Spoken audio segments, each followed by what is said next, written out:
For the groin bilateral PNF, we're going to do contract and relaxes. So we're going to look for a 10-second squeeze on this first one. So I'm in this position, quadruped, wide knees. I'm going to squeeze my groin together for 10 seconds. Then I'm going to pull apart for 5. I'm going to relax a second. And then I'm going to do that for a total of 4 times. So the first one looks like this. Tuck the hip under. Squeeze. 10, 9, 8, 7, 6, 5, 4, 3, 2, 1. Then I'm going to try to lift and get the outside of my hip here and stretch deeper into my hold. And then I'm going to repeat that with squeezing for 10, opening for 5, a small relax in between, and then just continue to do that for a total of 4 reps.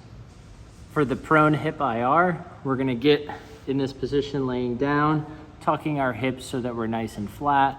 I'm going to have my head down.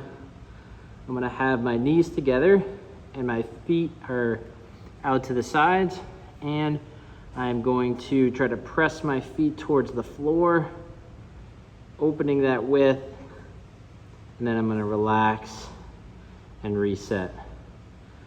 So I'm going to go out and hold, think 5-second holds, and then come back. 5-second hold as wide as you can, and then return. 5-second holds on all of them. You're probably going to be prescribed something like 8 reps for this exercise. So for this exercise, we're going to be isolating our femur, and we're going to have our hip move around an isolated leg. So we're going to do this from 2 different pulls, one with a band pulling the knee in, one with a band pulling the knee out. And it's just a little bit of a fight for keeping control of the bottom leg, while also rotating and pivoting around that motionless leg at your pelvis. So what it will look like here, if I do my right leg to start, I'm having this pull me in. So I'm going to have a little bit more thought to pull this out. For this one, we can add a little bit more band tension because this is going to help drive this glute to turn on. So I'm okay with this one being a little bit stronger. So when we do this, we can try to mimic what our position is for our glove side and for our stick side. We're just going to have the other knee a little bit above the band, and we're going to think about pivoting our entire upper half around the lower half and trying to stay square as we do that. So we're going to go 4 one direction, 4 in our other direction, just trying to stay square and pivoting around our leg, not having too much motion in the bottom knee as we go along. And then, so that's 4 directions with the right side, and it's pulling me in, so I'm counter pushing out. And then I'll stay with the right leg. And this one, less intense, so don't have it pulling you in, so you're driving your groin in too much and collapsing at your knee, but have it to a position where it just is trying to pull you off to the side, and then reset up, and we're rotating in, and then we're rotating out as we go along here. So trying to stay square.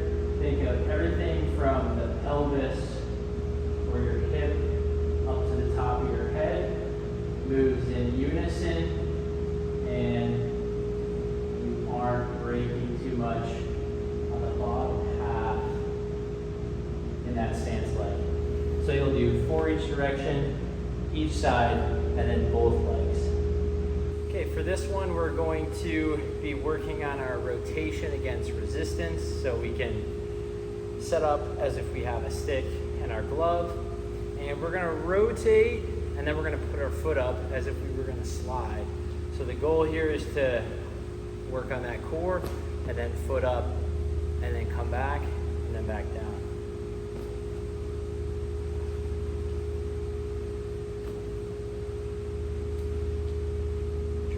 work on initiating from the core and rotating around that hip.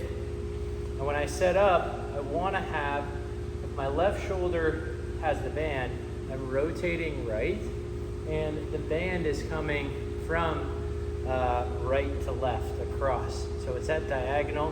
When I do my other side, I'm going to go 4 or 5 feet the other direction so that I'm being pulled by this band, not just back, but also as I rotate, it's pulling in a way that's going to be harder for me to rotate around here.